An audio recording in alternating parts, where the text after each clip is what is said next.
محمد أشرف الأنبياء والمرسلين وعلى آله وصحبه الطيبين الطاهرين وسلام الله عليهم أجمعين. اللهم لا سهل إلا ما جعلته سهلا وأنت يا حي يا قيوم تجعل الحزن إذا شئت سهلا. اللهم ارزقنا الإخلاص في النية والقول والعمل ونعوذ بك من حال أهل النار. Ma'asyiral hadirin wal hadirat jamaah yang semoga kita semuanya senantiasa dirahmati oleh Allah Subhanahu wa taala.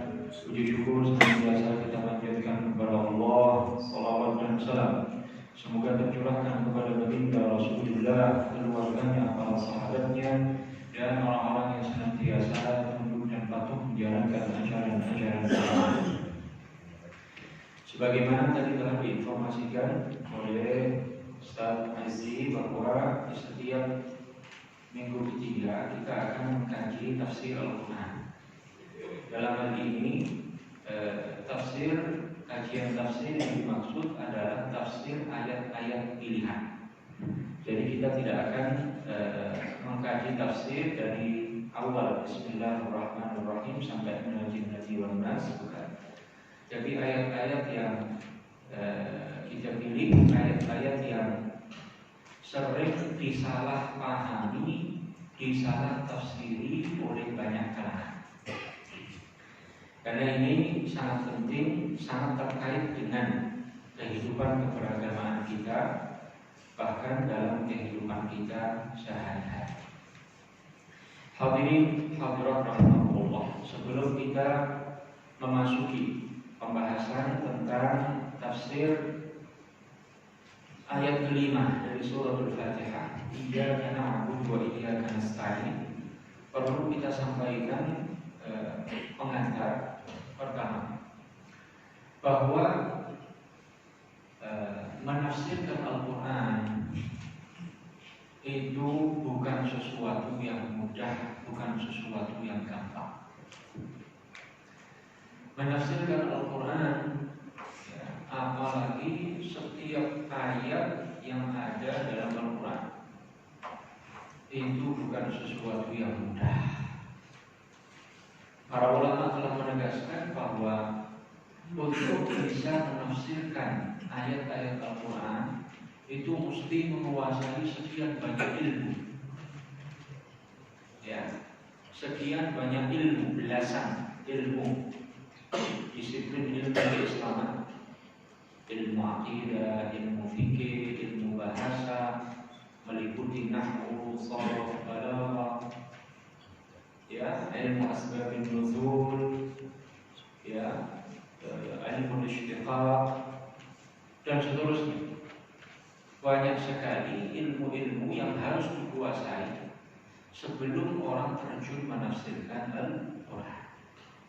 Menafsirkan Al-Quran artinya menjelaskan kandungan makna ayat-ayat Al-Quran. Menjelaskan kandungan makna ayat-ayat Al-Quran. Jadi kalau orang ingin menjelaskan kandungan makna ayat-ayat Al-Quran dari diri pribadinya, maka dia harus memenuhi sekian banyak syarat itu. Baru dia diperbolehkan menafsirkan Al-Quran. Tanpa itu haram hukumnya menafsirkan Al-Quran dari diri pribadi seseorang. Bahkan seandainya orang menafsirkan salah satu ayat Al-Quran, kemudian kebetulan penafsirannya terhadap ayat itu benar, tapi benarnya apa? Secara kebetulan.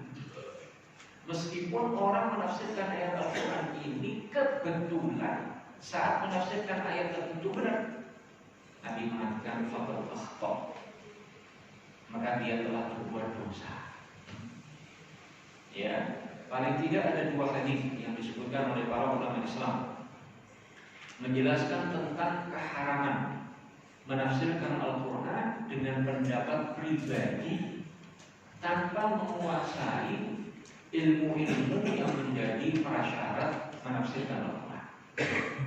Dalam sebuah hadis riwayat Abu Dawud, At-Tirmidzi, An-Nasa'i Baginda Rasulullah sallallahu alaihi wasallam bersabda, "Man takallama fil Qur'ani bi ra'yihi fa asaba faqad akhta."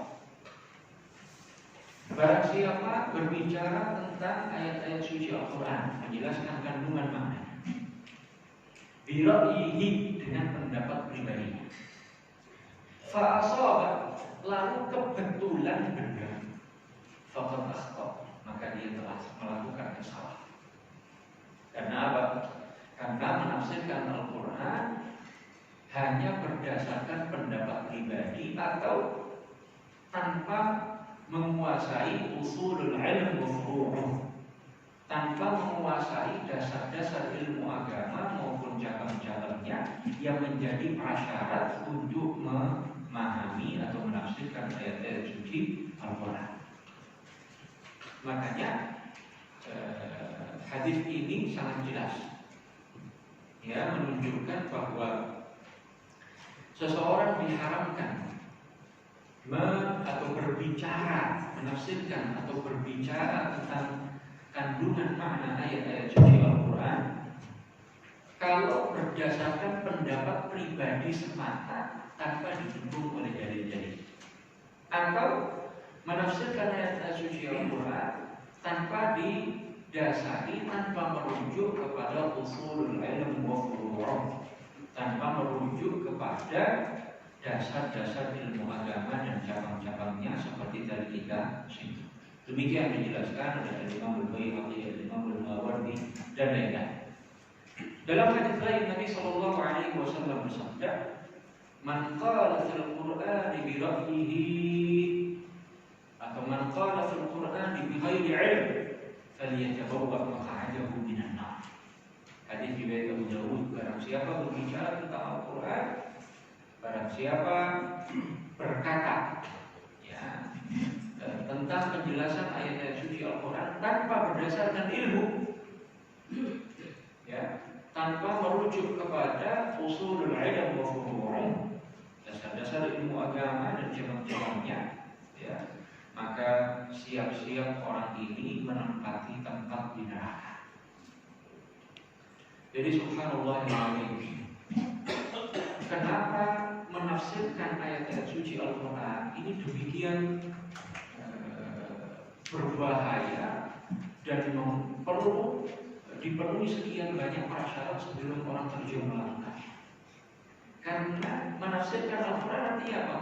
Menjelaskan apa yang Allah kehendaki, makna yang Allah kehendaki dari ayat-ayat suci Al-Quran. Menafsirkan Al-Quran artinya apa?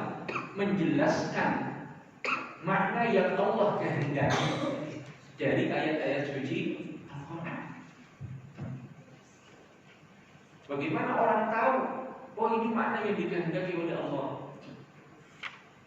Ya, menafsirkan Al-Quran artinya apa? Menjelaskan makna yang dikehendaki oleh Allah dalam ayat-ayat suci Al-Quran. Sedangkan Allah Subhanahu wa taala menegaskan kepada Nabi sallallahu alaihi wasallam, "Wa anzalna ilaika dzikra litubayyana lin-nasi ma nuzila ilaihim." Allah taala menegaskan bahwa di antara yang ditugasi menjelaskan makna ayat-ayat suci Al-Quran yang Allah turunkan kepada Nabi kita Muhammad sallallahu alaihi wasallam adalah Nabi sendiri. Jadi ini tingkatan yang luar biasa. Ya, kalau kita manusia sama manusia belum tentu tahu maksudnya. Kita, ya, berbicara, ada beberapa orang berbicara. Teman di samping kita yang bicara, kita belum tentu tahu maksudnya. Padahal ini orang yang ada di sebelah kita ngomong pakai bahasa kita. Kadang kita tidak tahu apa ini maksudnya. Dia ngomong begini, ini apa makna yang dia inginkan, dia kehendaki. Apalagi mau menjelaskan makna yang dikehendaki oleh Allah Subhanahu wa taala dari ayat-ayat suci Al-Quran. Makanya dari dulu para ulama sangat berhati-hati dalam menafsirkan ayat-ayat suci Al-Quran. Bahkan banyak di antara para ulama tidak berani menafsirkan ayat-ayat Al-Quran yang belum mereka ketahui dengan jelas makna yang dikehendaki oleh Allah Subhanahu wa Ta'ala. Seorang sahabat Nabi, sahabat yang paling mulia, sahabat yang paling sempurna, Sayyidina Abu Bakar As-Siddiq radhiyallahu ta'ala, ketika ditanya tentang salah satu ayat dalam Al-Quran, Abu Bakar ditanya, wahai Abu Bakar, wahai Khalifah Rasulullah, apa makna firman Allah Subhanahu wa Ta'ala, wa fakihatan wa abba? Apa makna wa abba, wahai Khalifah Rasulullah, wahai Abu Bakar As-Siddiq? Subhanallah. Wa fakihatan wa abba. Wa abba, satu kata. Ketika ditanya, Abu Bakar menjawab, la adri, saya tidak tahu. Kemudian ada yang bilang, Anda ini sahabat yang paling istimewa, sahabat yang paling dekat dengan Nabi Sallallahu Alaihi Wasallam. Anda tidak tahu makna wa yang ada dalam ayat ini. Abu Bakar menjawab, ayyu samain tudhilluni wa ayyu ardin tudhilluni in qultu fi kitabillahi ma la ahad. Kata beliau, langit mana yang mau menaungiku, bumi mana yang mau membawaku, menampungku, jika aku berkata tentang Al-Quran sesuatu yang aku tidak tahu, tidak memiliki ilmu tentangnya. Allahu Akbar. Manusia paling mulia setelah para nabi alaihi wassalatu wassalam, Sayyidina Abu Bakar As-Siddiq radhiyallahu ta'ala, tidak berani menafsirkan satu ayat Al-Quran, tidak berani menafsirkan satu ayat Al-Quran. Sementara sekarang kita lihat banyak orang dengan mudah, dengan beraninya menafsirkan ayat-ayat Al-Quran sesuai dengan selera. Nah, dari sini kita tahu betapa menafsirkan ayat suci Al-Quran bukan sesuatu yang mudah, dan betapa kita harus berhati-hati sekali. Orang yang menafsirkan ayat-ayat Al-Quran harus sangat berhati-hati supaya tidak terjerumus dalam perkara yang haram, supaya tidak mendapatkan balasan tempat di neraka kelak di yaumul qiyamah, seperti disebutkan dalam sebuah hadis baginda Rasulullah sallallahu alaihi wasallam. Pengatur yang kedua, hadirin rahimakumullah, terjemahan Al-Quran itu bukan Al-Quran.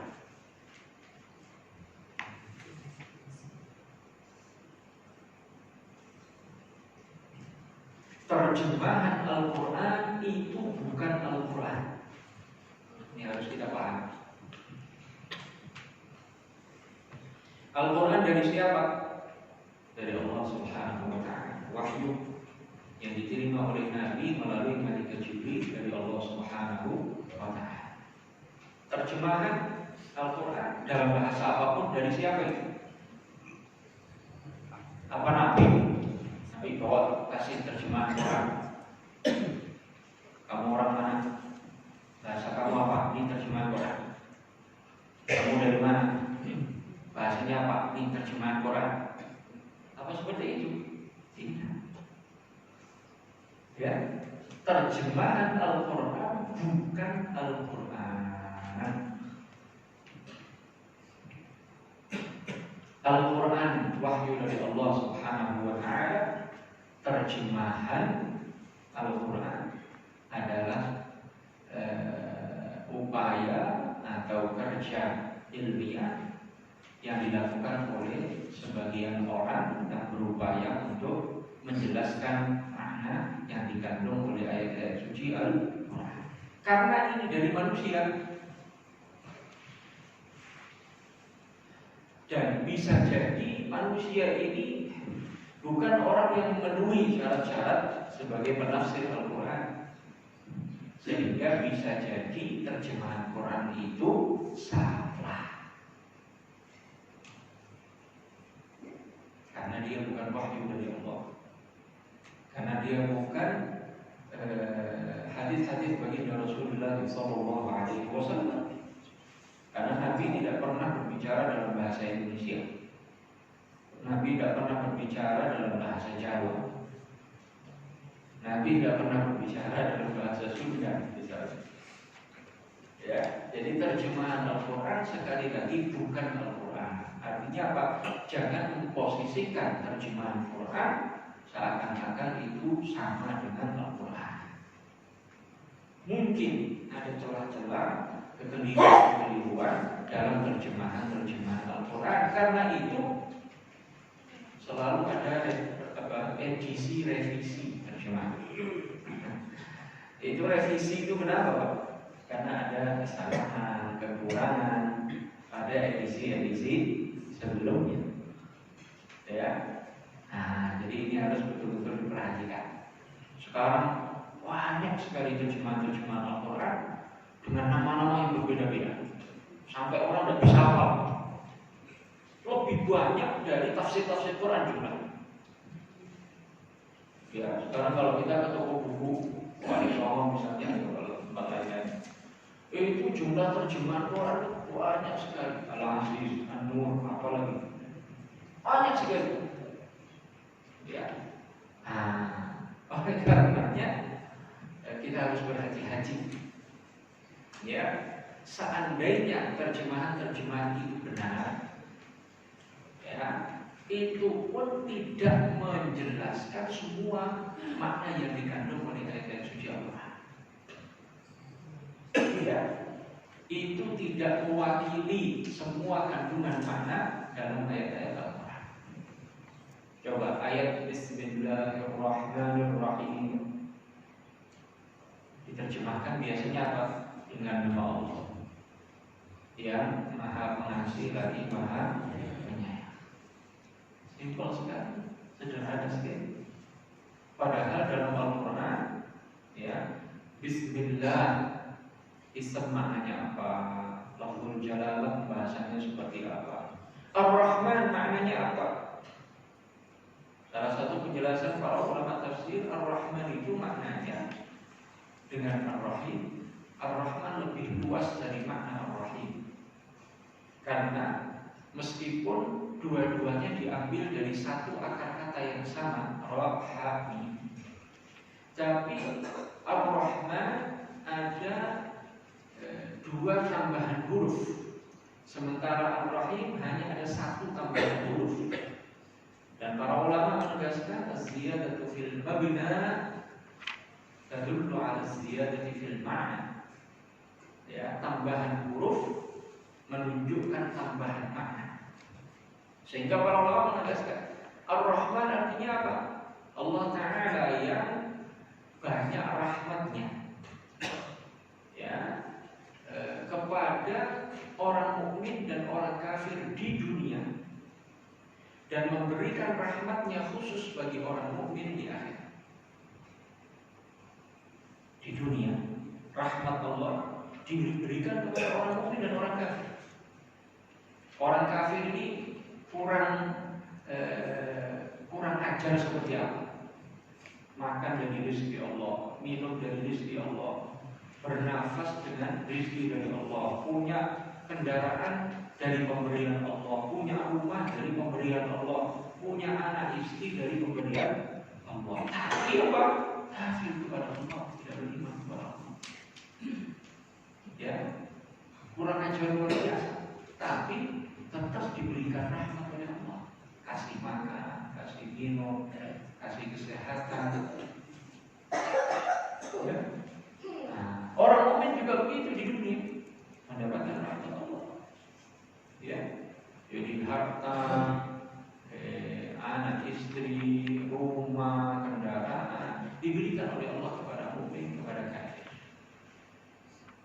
di dunia. Tapi di akhirat rahmat Allah hanya akan diberikan air putih saja tidak akan diberikan oleh Allah kepada orang kafir nanti ya. Air putih, segelas air putih saja itu tidak akan diperoleh oleh orang kafir ya.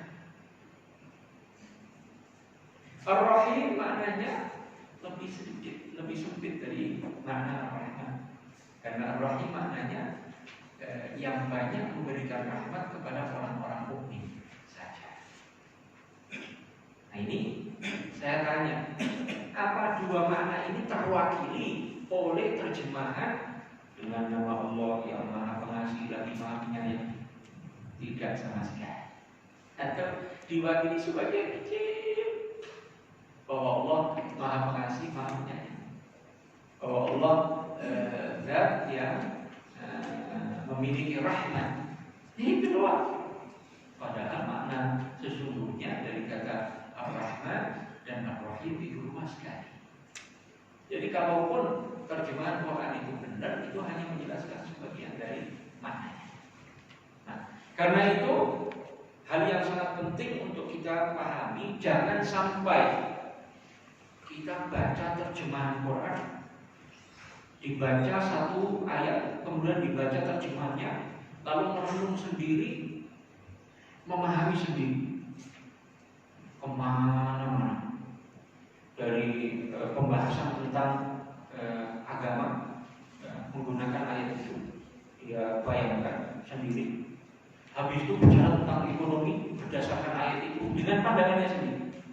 Habis itu bicara tentang politik berdasarkan ayat itu dengan pandangannya sendiri. Katanya berdasarkan ayat Al-Quran. Kadang orang nyebut satu ayat kok, lalu dia bicara masalah agama, masalah ekonomi, masalah politik, masalah ini banyak sekali berdasarkan satu ayat itu. Allahu Akbar. Ini berbahaya. Karena ini artinya apa? Penafsiran yang liar, mengembangkan penafsiran berdasarkan terjemahan tanpa mengikuti kaidah apapun, kaidah nahwu tidak, kaidah sharaf tidak, kaidah balaghah tidak, kaidah fikih tidak, kaidah tauhid tidak.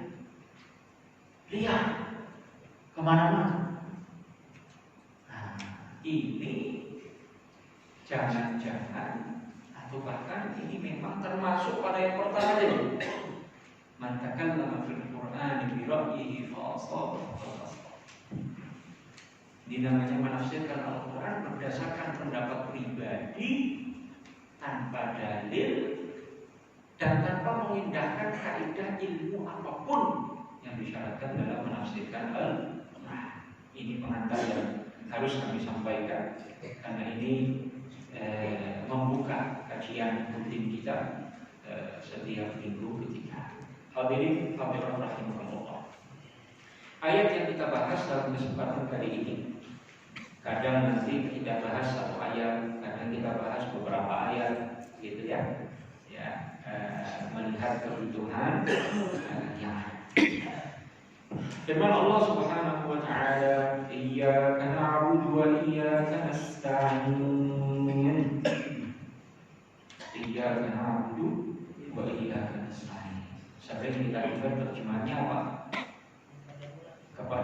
Hanya kepadamu lah kami menyembah dan kepadamu lah kami meminta pertolongan. Allah. Bapak Ibu sekalian, ayat ini sering disalahpahami oleh sebagian kalangan. Kesalahpahaman itu akan saya rumuskan dalam beberapa pertanyaan berikut ini. Ketika seseorang berziarah ke makam habaib atau para aulia atau orang-orang saleh, lalu berdoa di sana, apakah ini bertentangan dengan firman Allah Ta'ala, "Iyyaka na'budu wa iyyaka nasta'in"? Ketika seseorang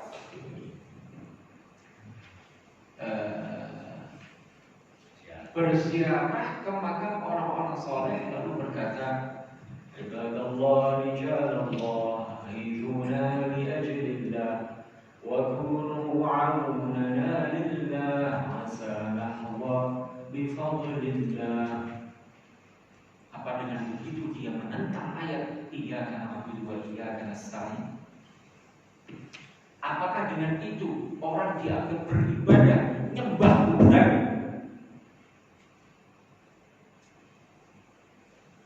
Kalau orang mendapat kesulitan dalam satu kesempatan, dia berada dalam kesulitan, kemudian berkata, ya Muhammad, maknanya apa? Wahai Rasulullah, tolong doakan aku kepada Allah agar diberikan jalan keluar. Ringkas kalimatnya hanya ya Muhammad.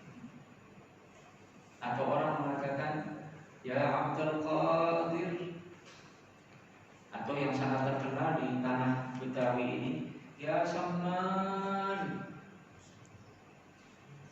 Apakah kalau orang punya majelis kemudian mengatakan seperti itu berarti menentang Al-Quran. Iyyaka na'budu wa iyyaka nasta'in. Kalau orang membaca salawat, Allahumma sholli salatan kamilah wa sallim salatan tamman ala sayyidina Muhammadin alladhi tanhallu bihi al-'uqad wa tanfariju bihi al-kurab.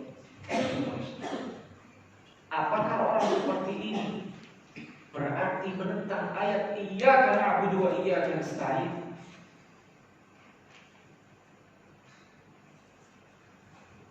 Kalau ada orang, ya terutama di Jakarta ini, setiap majelis taklim diawali dengan ya Rabbi bil Mustafa balligh maqasidana waghfir lana ma madha ya wasi'al karami. Apa ini artinya? Menentang Al-Quran, tidak memahami kata ayat iyyaka na'budu wa iyyaka nasta'in. Jawabannya, semua yang kita sebutkan tadi, berziarah ke makam orang soleh, kemudian berdoa di sana, ya, atau orang mengatakan ya Muhammad, ya Abdul Qadir, ya Rifai, ya Salman, ya, atau orang membaca salawat nariyah dan semacamnya, atau orang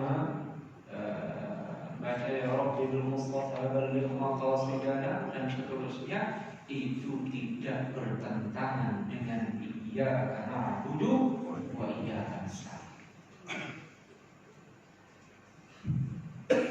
Kalau ada orang berkata, itu kan minta pertolongan kepada selain Allah gitu. Kalau minta pertolongan kepada selain Allah katanya musyrik. Ya. Katanya kan itu kuburan itu berarti kita tolong kepada yang dikubur itu. Nah itu mengatakan tentang Nabi tanhallu bihil uqad wa tanfariju bihil kurab. Katanya Nabi bisa menyebabkan kesulitan-kesulitan hilang. Ya, masalah-masalah dalam kehidupan akan sirna dengan menyebut nama Nabi.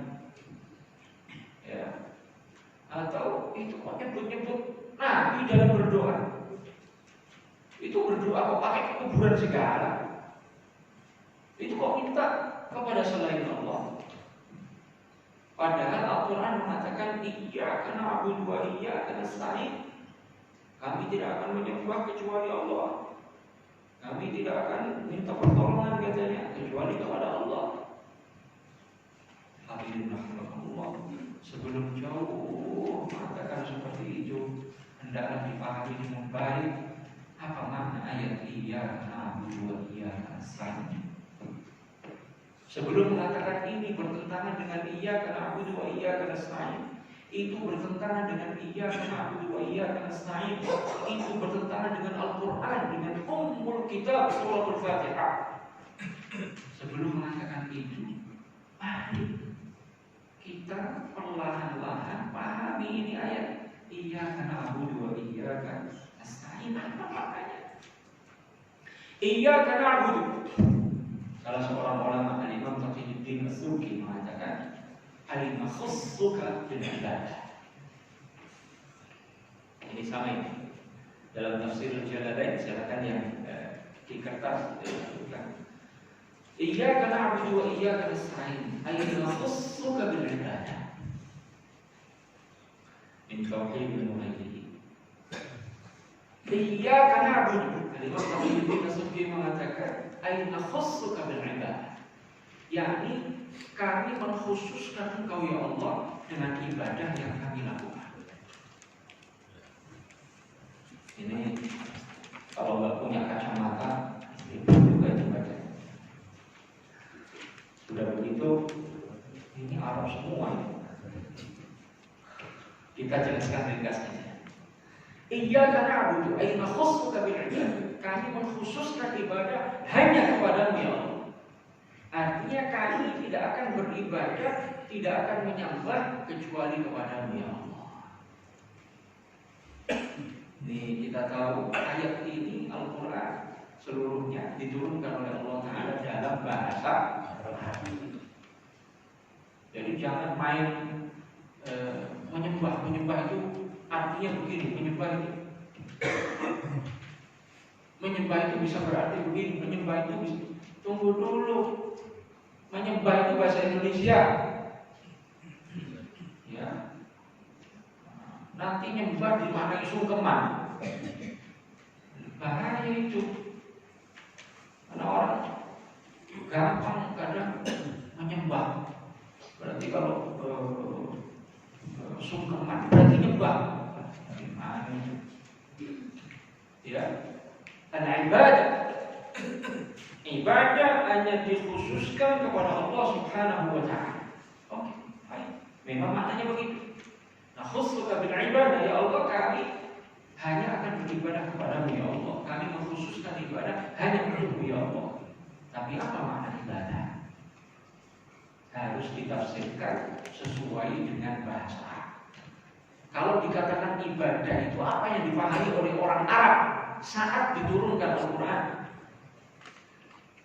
Apa yang dipahami oleh para sahabat, para tabi'in, oleh Rasulullah Sallallahu Alaihi Wasallam ketika turun ayat Iyyaka na'budu wa iyyaka nasta'in? Apa makna na'budu? Apa makna ibadah? Ibadah tidak boleh ditafsirkan dengan makna yang tidak sesuai dengan bahasa Arab. Ibadah dalam bahasa Arab maknanya aqsa ghayatul khusyu' wal khudu'.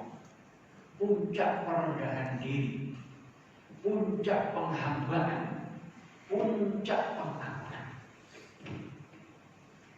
Berarti pengagungan yang tidak sampai pada puncaknya, perendahan diri yang tidak sampai pada puncaknya, itu bukan ibadah. Secara istilah, ya, perendahan diri seseorang yang tidak sampai pada puncaknya bukan ibadah. Pengagungan yang dilakukan oleh seseorang yang tidak sampai pada puncaknya bukan ibadah. Kita terapkan. Kita mengagungkan Nabi Sallallahu Alaihi Wasallam apa tidak? Kita agungkan Nabi Sallallahu Alaihi Wasallam. Bahkan kita agungkan, kita muliakan kedua orang tua kita atau tidak? Kita agungkan, kita muliakan kedua orang tua kita. Kita doakan. Kenapa? Karena itu perintah Allah, perintah Al-Quran.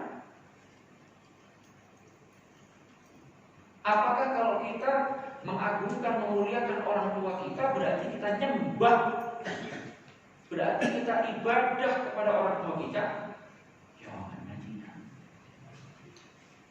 Kita memang merendahkan diri, memuliakan, mengagungkan orang tua kita, tapi hingga batas tertentu. Tidak seperti pengagungan kita kepada Nabi, tidak seperti pengagungan kita kepada Allah. Pengagungan kita kepada kedua orang tua, pengagungan yang tidak sampai puncaknya. Kita mengagungkan Nabi Muhammad Sallallahu Alaihi Wasallam dan semua para nabi. Tapi pengagungan kita kepada mereka lebih besar dari pengagungan kita kepada kedua orang tua kita. Tapi apa itu artinya kita nyembah Nabi? Tidak. Kita diperintahkan oleh Allah untuk mengagungkan, memuliakan Nabi kita Muhammad SAW dan para nabi semua. Tapi pengagungan kita kepada mereka hingga batas tertentu, tidak sama dengan pengagungan kita kepada Allah. Baru kepada Allah lah kita mengagungkan Allah dengan puncak pengagungan. Kita merendahkan diri kepada Allah dengan puncak perendahan diri. Kenapa? Karena keyakinan kita bahwa Allah adalah Al-Khaliqu, Ar-Raziqu, Ad-Darrun Nafi'u 'ala al-haqiqah. Karena keyakinan kita Allah Ta'ala itu mencipta segala sesuatu. Allah yang memberikan rezeki kepada kita semua. Dari kecil sampai mati, yang ngasih rezeki kita ya Allah. Orang tua kita itu hanya jalan saja, jalan sampai rezeki kepada kita. Tapi bukan berarti kita tidak berterima kasih kepada orang tua kita, kan? Atasan kita, bos kita, teman kita yang ngasih kerjaan, itu hanya jalan lewat saja. Tapi yang sesungguhnya ngasih rezeki kepada kita adalah Allah. An-nafi'u ad-darru 'ala al-haqiqah, yang memberikan manfaat secara hakiki, yang menjauhkan dari mara bahaya secara hakiki adalah Allah Subhanahu wa Ta'ala, bukan selainnya. Karena Allah satu-satunya pencipta, pemberi rezeki, yang memberikan manfaat secara hakiki, yang menjauhkan dari mudarat secara hakiki, maka dialah satu-satunya yang berhak kita sembah. Maka dialah yang satu-satunya yang berhak memperoleh puncak perendahan diri kita, puncak penghambaan kita, puncak pengagungan kita. Makanya kita rela meletakkan jidat kita di tempat kaki kita, meletakkan jidat kita di tempat kaki kita, meletakkan muka kita di tempat kaki kita. Kebayang nggak kalau kita di jalanan naruh muka di situ? Nah, tapi karena kita saat meletakkan jidat kita, muka kita di tempat kaki kita, disertai puncak pengagungan kepada Allah, puncak perendahan diri kepada Allah, maka itu kita lakukan. Sekali lagi, karena kita tahu satu-satunya pencipta, pemberi rezeki, yang memberikan manfaat secara hakiki, yang menjauhkan dari mudarat secara hakiki, hanyalah Allah Subhanahu wa Ta'ala. Dan oleh karena itu hanya Allah yang berhak kita sembah. Suatu ketika sahabat Mu'adz bin Jabal pulang dari Syam. Syam itu Palestina, Yordania, Syria, Lebanon, itu semuanya sama. Mu'adz datang dari Syam, tiba-tiba sujud kepada Nabi. Datang tiba-tiba sujud sama Nabi.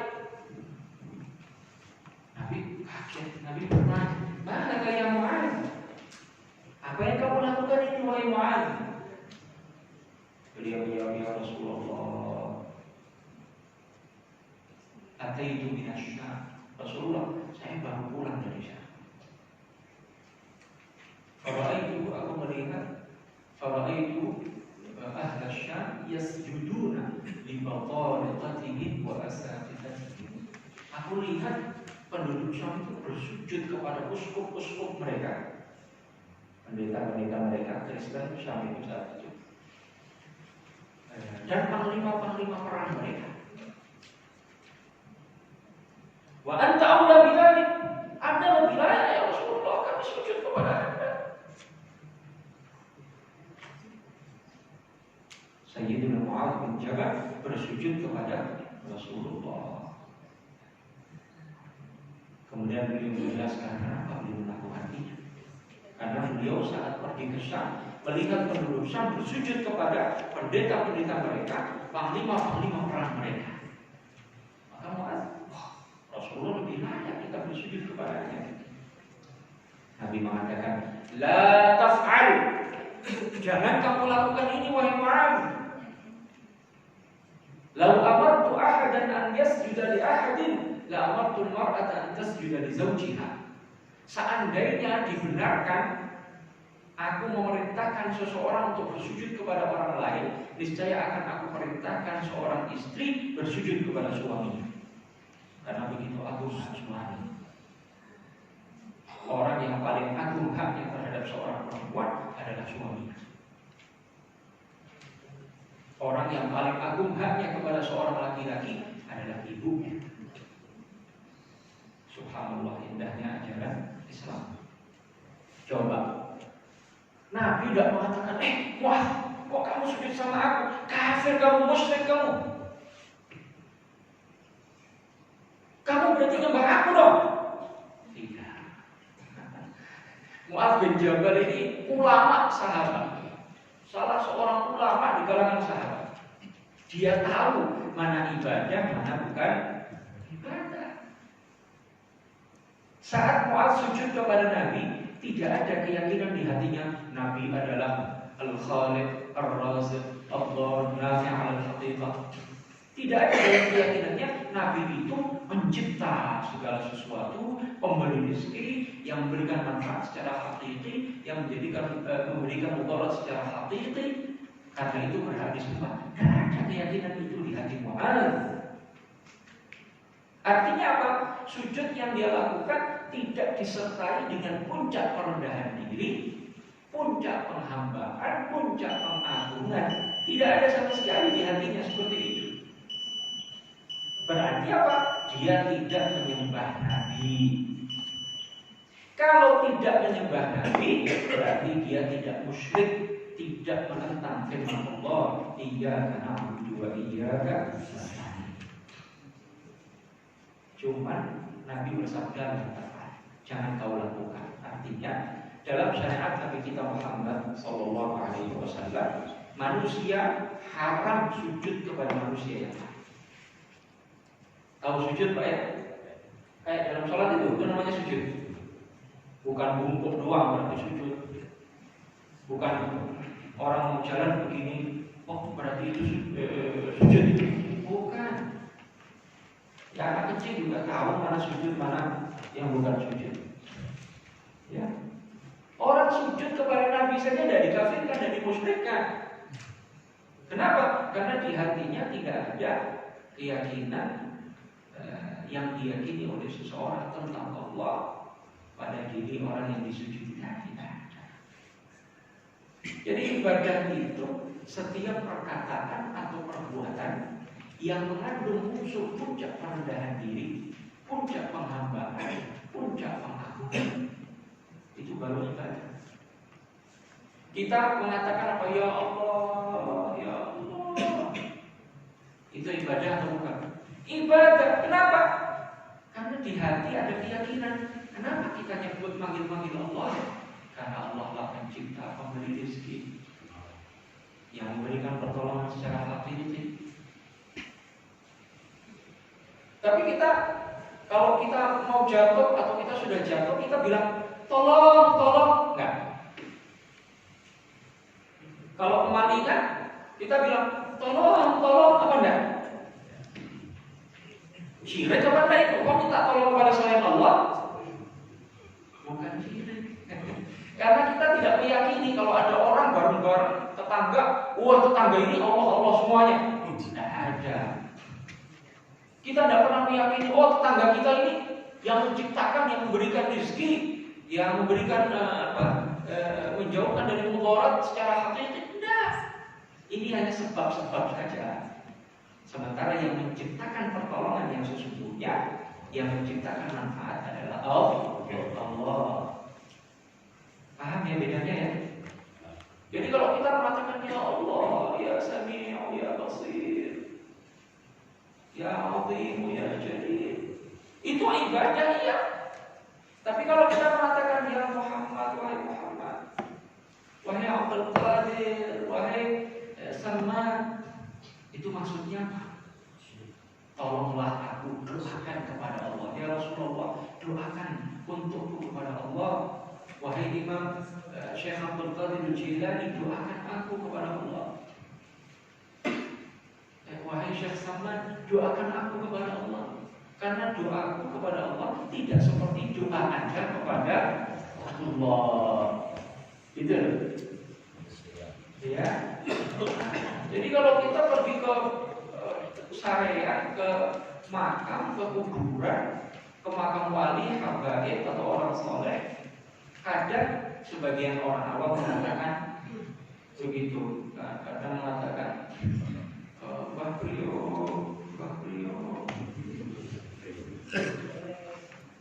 Priyo atau Priyo? Mbah Priyo. Saking ini di hatinya itu nggak terucap karena banyak orang juga bisa. Ya Mbah Priyo, saya banyak hutang, masa begitu di depan banyak orang? Kan enggak kan? Mbah Priyo.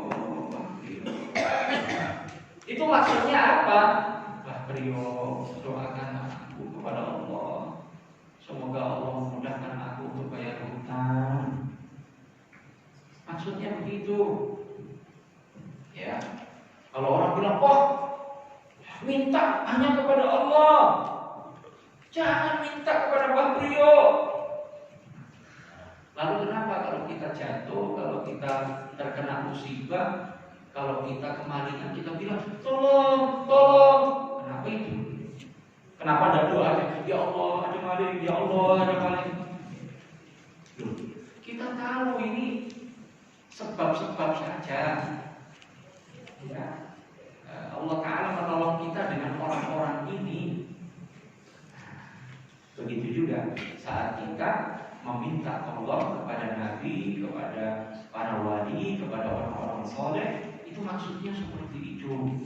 Tolonglah aku, doakan aku kepada Allah, minta pertolongan untukku kepada Allah.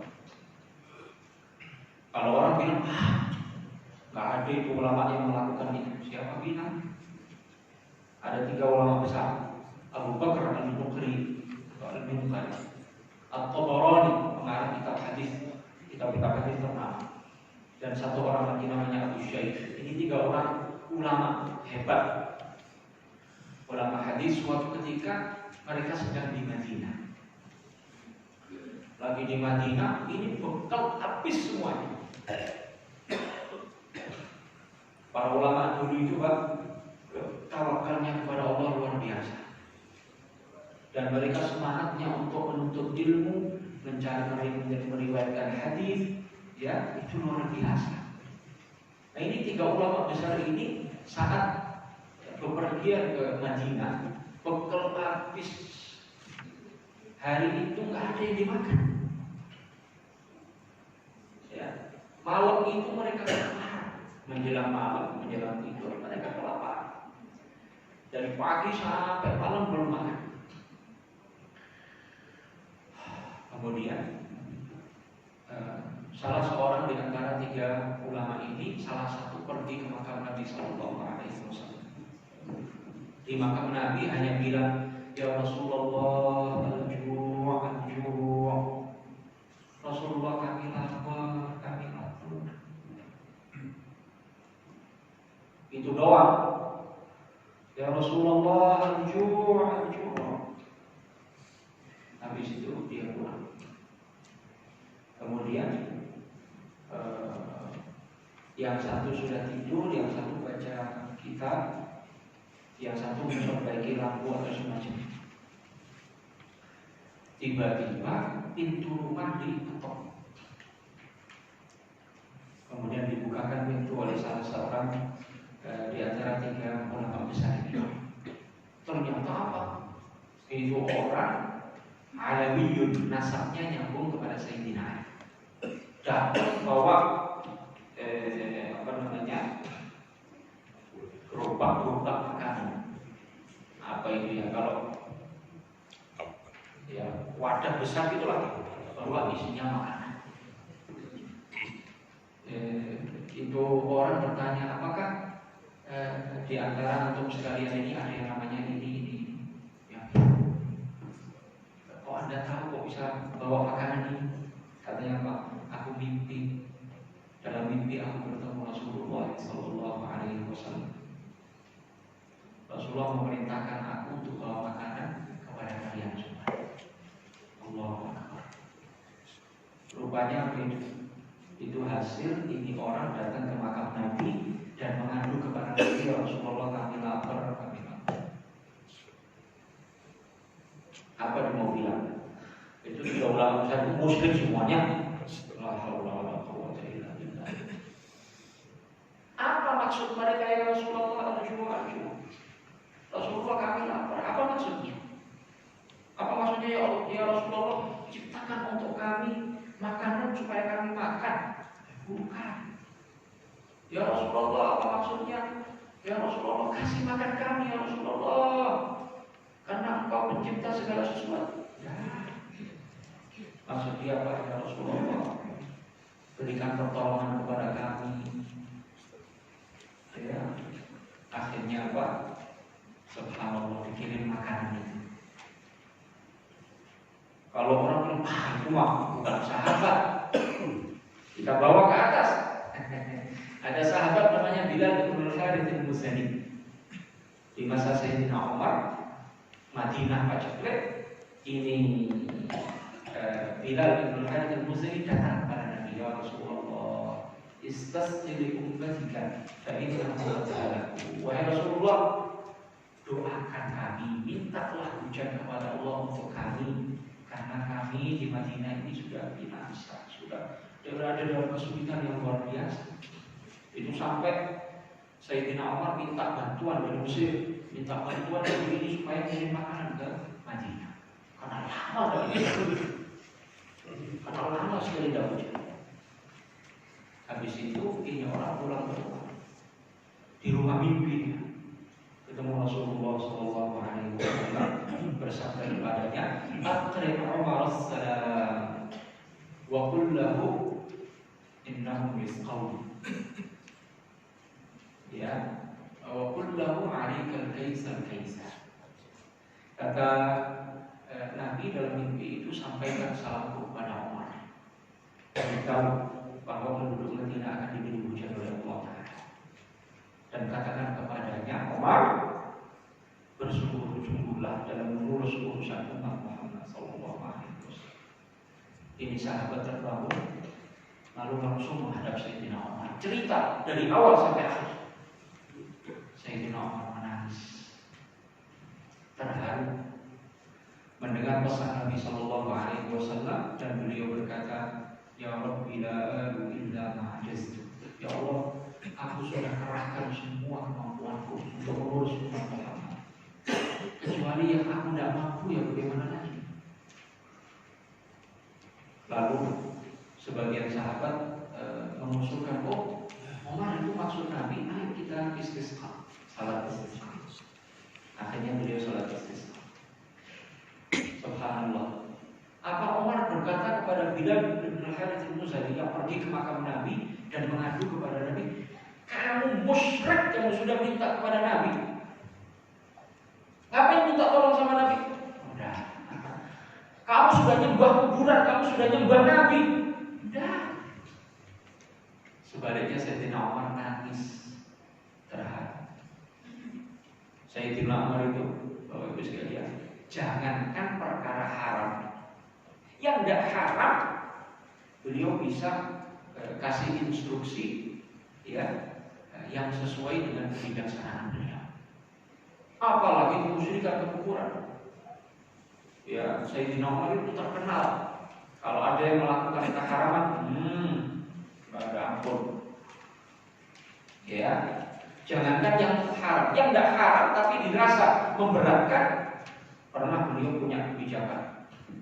Kaum muslimin, kata beliau, jangan bikin mahal-mahal ini mas kawin, kesian anak-anak muda kaum muslimin pada membujang lapuk, pada terlambat menikah. Kalau terlambat menikah, yang perempuan juga lambat menikah. Mau menikah sama siapa? Ya, kenapa sebabnya? Mas kawinnya dimahalin. Maka beliau bikin kebijakan. Wahai umat Muhammad, siapa yang menerima mas kawin untuk anaknya? Siapa yang memberikan mas kawin untuk calon istrinya? Lebih dari mas kawin yang diterima oleh Rasulullah untuk putri-putrinya atau diberikan oleh Rasulullah untuk istri-istrinya, aku potong, aku pangkas, aku masukkan ke rumah.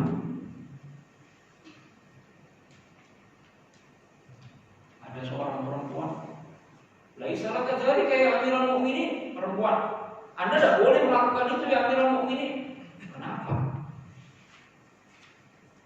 Karena dalam Al-Quran Allah Ta'ala berfirman tentang mas kawin yang bunyinya apa? Tentor. Tentor itu mas yang banyak.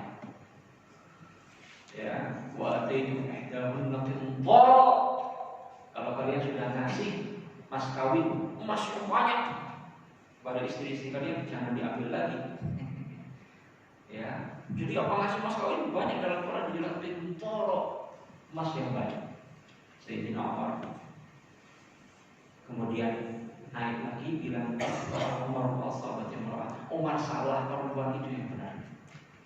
Jadi Umar ini kalau benar, wah. Kalau salah, beliau ngaku salah, lalu menerima kritik. Sayyidina Umar ini, Pak Ibu, Bapak sekalian, Nabi bersabda, Umar, kalau kamu jalan di sebuah gang, di sebuah jalan, di ujung sono ada iblis, lihat kamu jalan di situ, iblis minggir. Itu Sayyidina Umar. Tidak akan diam dengan terjadinya kemungkaran. Nah, ini ada sahabat datang ke makam Nabi, ya Rasulullah, istasqil ummatika, ya Rasulullah, tolong doakan kepada Allah agar diberi hujan kita ini. Umar dan mengatakan, kamu kafir, kamu musyrik, kamu. Justru beliau menganggap baik itu, beliau terharu, beliau menangis. Artinya apa? Yang dilakukan sahabat ini bukan kufur, bukan syirik, bukan nyembah Nabi, bukan nyembah kuburan. Bapak Ibu sekalian, dengan demikian kita paham apa makna ibadah. Ya, sekedar ziarah ke makam, sekedar minta pertolongan kepada seorang nabi, seorang wali meskipun sudah meninggal. Sekedar tawassul, sekedar mengatakan ya Muhammad. Selama tidak disertai puncak perendahan diri kepada nabi atau wali. Selama tidak disertai puncak pengagungan kepada nabi atau wali. Selama tidak disertai dengan keyakinan bahwa nabi atau wali adalah pencipta, pemberi rezeki, yang memberikan manfaat secara hakiki, yang menjauhkan dari mudarat secara hakiki, selama tidak disertai dengan keyakinan itu bukan ibadah. Berarti orang itu tidak terjatuh dalam syirik, karena syirik beribadah kepada selain Allah, sedangkan tauhid beribadah hanya kepada Allah. Iyyaka na'budu wa iyyaka nasta'in, hanya kepadamu-lah kami beribadah ya Allah. Iya, ibadah memang khusus bagi Allah. Tapi apa makna ibadah? Itu yang harus dipahami terlebih dahulu sebelum menvonis si A, si B syirik, si A, si B nyembah kuburan, si A, si B dan seterusnya.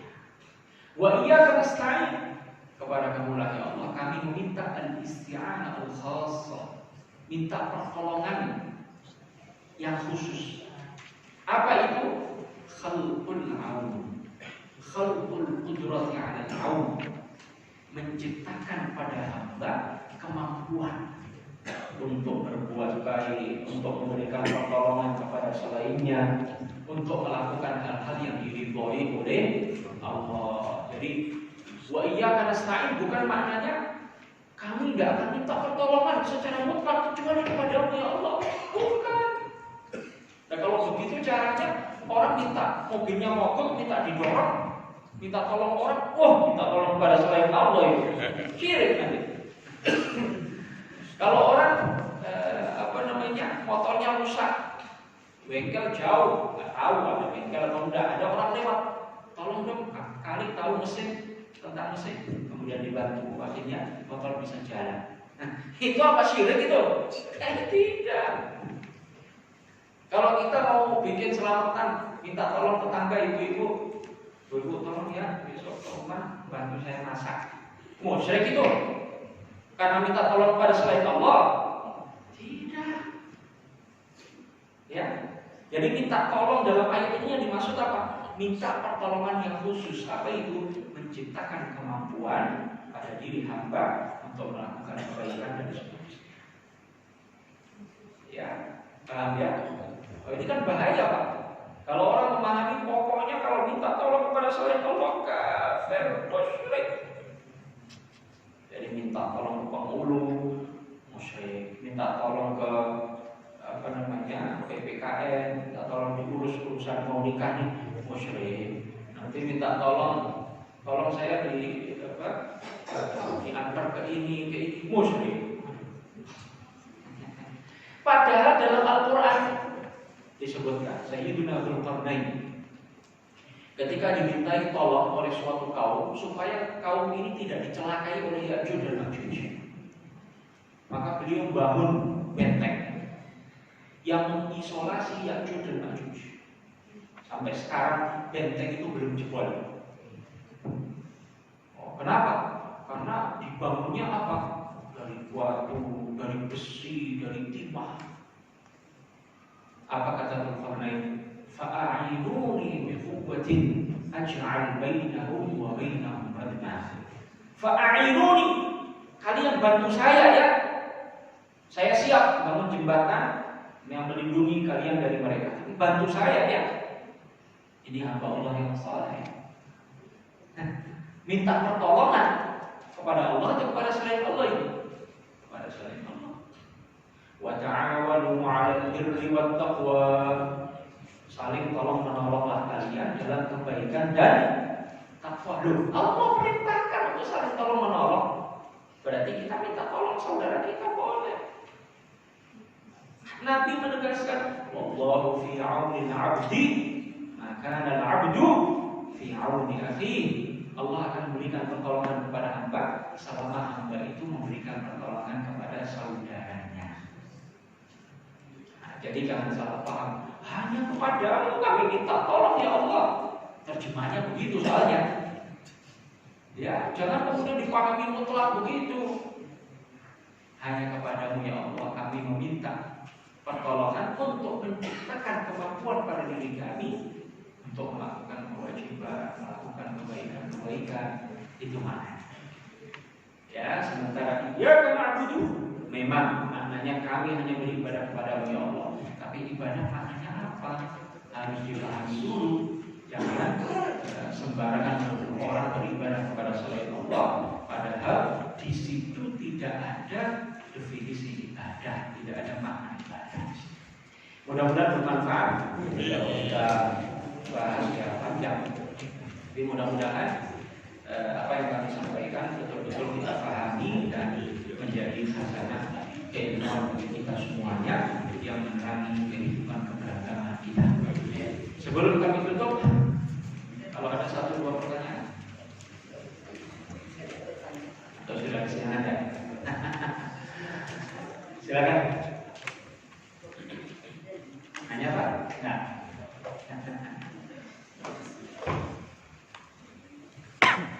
Kita akhiri dengan doa kafaratul majlis. Subhanallah wa bihamdihi asyhadu an la ilaha illa anta astaghfiruka wa atubu ilaik. Maaf, hadanallahu wa iyyakum ajma'in. Assalamualaikum warahmatullahi wabarakatuh.